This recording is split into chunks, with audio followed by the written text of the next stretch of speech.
Hey Instagram, it's Maha here, and I am just coming on because I put up a post this morning on Instagram, and it was a very popular post actually.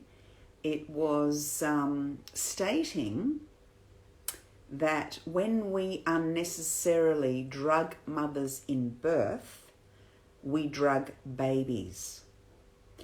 And my question was, what is the consequence of this kind of birth?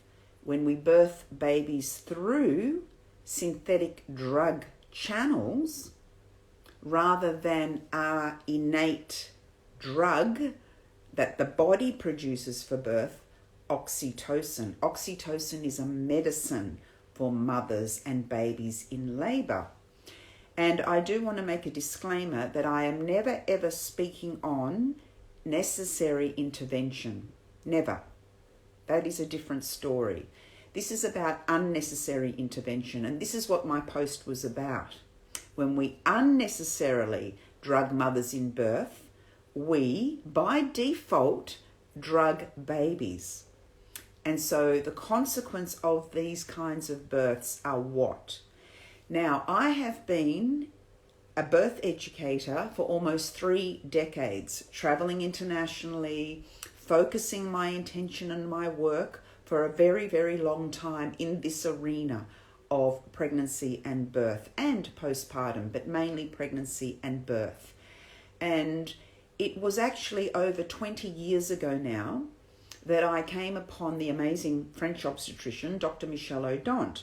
And he had done a lot of work in primal research, which is the pre and perinatal time, looking at what happens in utero to babies via the visceral transference with their mother, and then when babies are born, how we are born, how does that create an imprint on the adults that we become, the society that we become, and yes, the culture that we become from our birth experience, from that imprint. And as I said, 20 years ago, he was talking about the babies who have been drugged, and he was going back into the 40s, the 50s, the 60s, when the interventions started to happen because more women were starting to birth in hospital rather than at home. This is in the West. And those interventions of drugs, they looked at those babies born at that time into their adult life.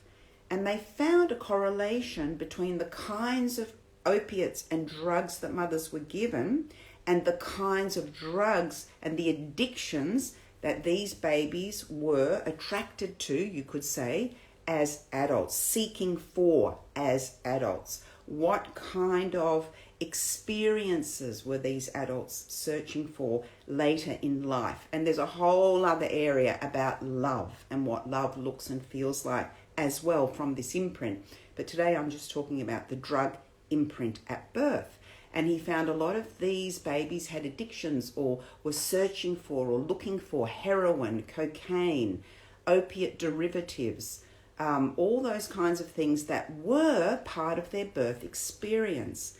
And when I heard this 20 years ago, I was fascinated by this correlation. Yes, causation and correlation and all the things that we get told may or may not be the truth, but I think that it's worth investigating and being curious about what happens, as I said to my original post, when we drug mothers in labour. What actually happens to these adults who could be you and I?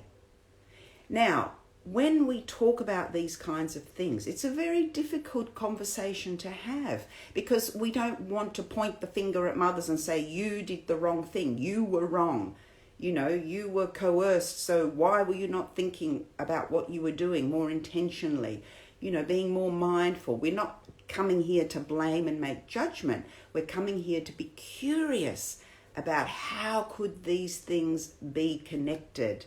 Drugs in labour and drug addiction as adults. as well as suicide. That's another big thing that Dr. Michel Odent talks about in interference in birth through these very, very potent drugs that are given to mothers.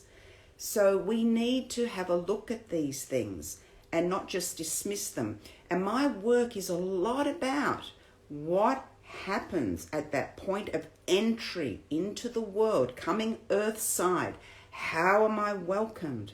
How am I brought into a state of love or fear? And what is the reflection of that in my life, in the navigation of my life into the world, into the energy of how the world perceives being human? And, we are here in 2023, and let's get real. The perception that most people now have of living and life is one of fear.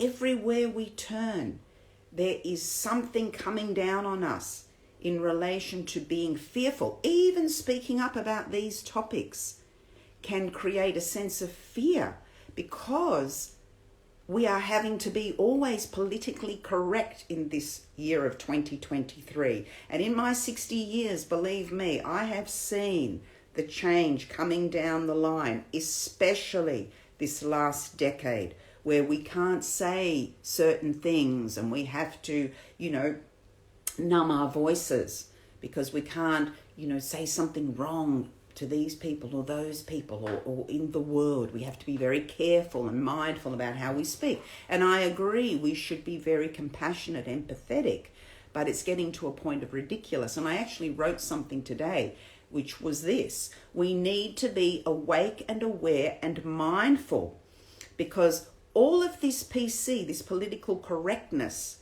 what we can say and what we cannot say, who does it actually benefit?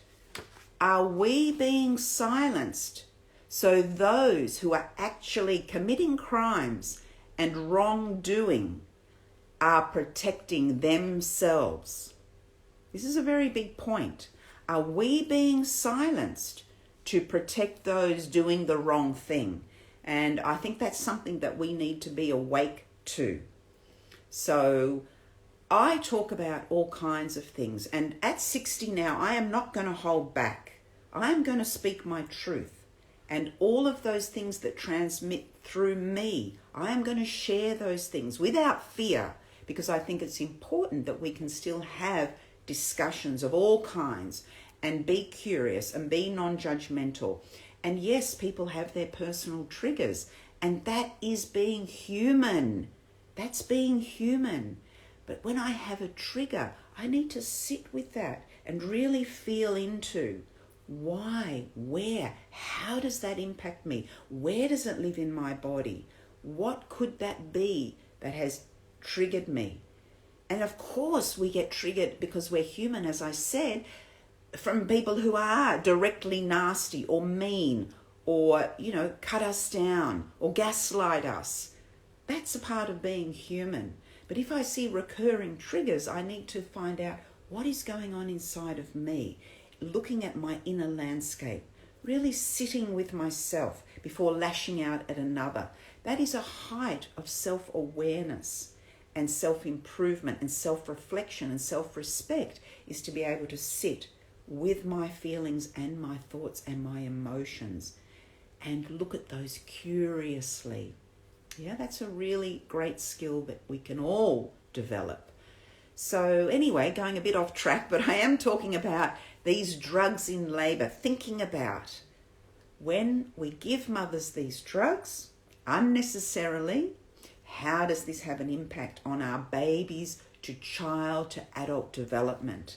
And I think often professionals are not looking at the way in which we are born, how we are born, and that reflection of how we become adults in the world and how that influences and affects society.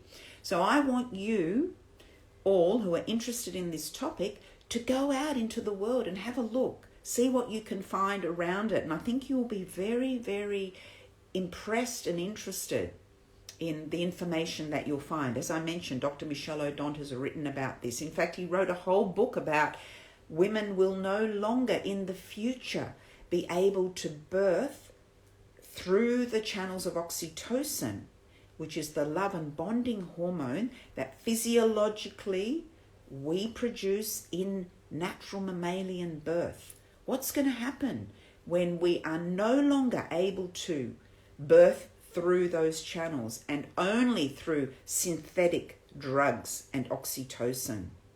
What is going to happen to humanity? And he talks about that affecting the evolution of humanity.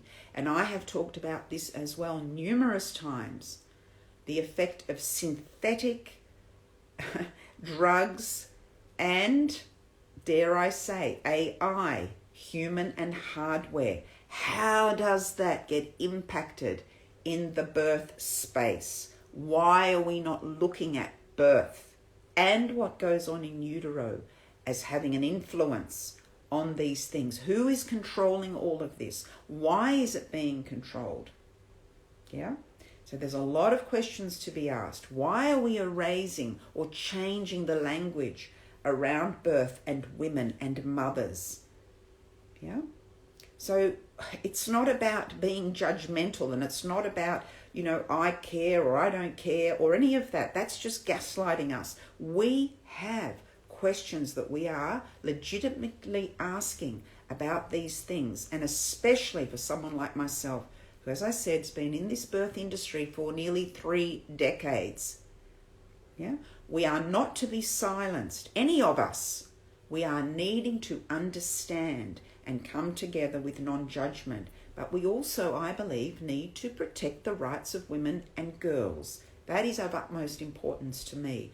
So I'm trying to look at things from a wider view, looking down and asking questions, being curious, keeping dialogue open, not shutting people down. Okay? And that is a part of the society that we've created. Think about it. Numbing mothers, numbing babies, numbing our voices, numbing our experience, cutting our voice. Now what's happening in the world? The reflection of the same numbing and cutting and dismissing the experiences that we have. Once again, be mindful, be curious. The reflection of birth, they imprint, and the society we are creating. We need to take a good, long, hard look at this and take it seriously, yeah, for the evolution of consciousness of humanity. So that's what I wanted to talk about today.